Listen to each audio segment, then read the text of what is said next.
সর্বশেষ প্রাপ্ত খবর নিয়ে আয়নায় এক ঝলক। কার্যক্রম নিষিদ্ধ আওয়ামী লীগ আসন্ন জাতীয় সংসদ নির্বাচনে অংশ নিতে পারবে না বলে জানিয়েছেন প্রধান উপদেষ্টা ডক্টর মোহাম্মদ ইউনূস।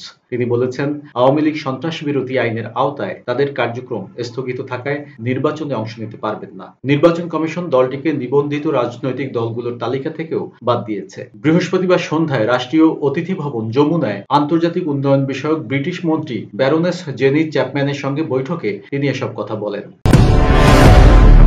বিএনপি স্থায়ী কমিটির সদস্য আমির খসরু মাহমুদ চৌধুরী বলেছেন, দেশের মানুষ ভোট দিয়ে তাদের প্রতিনিধি নির্বাচনের জন্য অপেক্ষা করছে।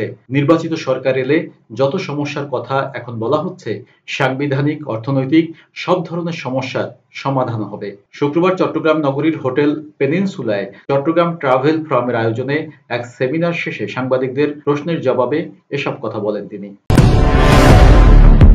সার্বিক আইন শৃঙ্খলা রক্ষা ও নিরাপত্তা নিশ্চিত করতে রাজধানী ঢাকা ও আশপাশের জেলায় 12 প্লাটুন বিজিবি মোতায়েন করা হয়েছে। শুক্রবার বিজিবির জনসংযোগ কর্মকর্তা মোহাম্মদ শরীফুল ইসলাম এ তথ্য নিশ্চিত করেছেন।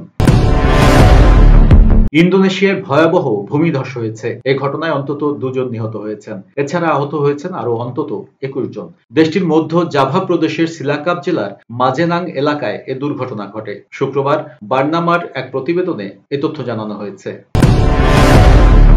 টেস্টে মাত্র দ্বিতীয়বার আয়ারল্যান্ডের মুখোমুখি হয়েছে বাংলাদেশ। 2 বছর আগে মিরপুরে হওয়া প্রথম ম্যাচে সাকিব মুশফিকরা 7 উইকেটে জিতেছিল।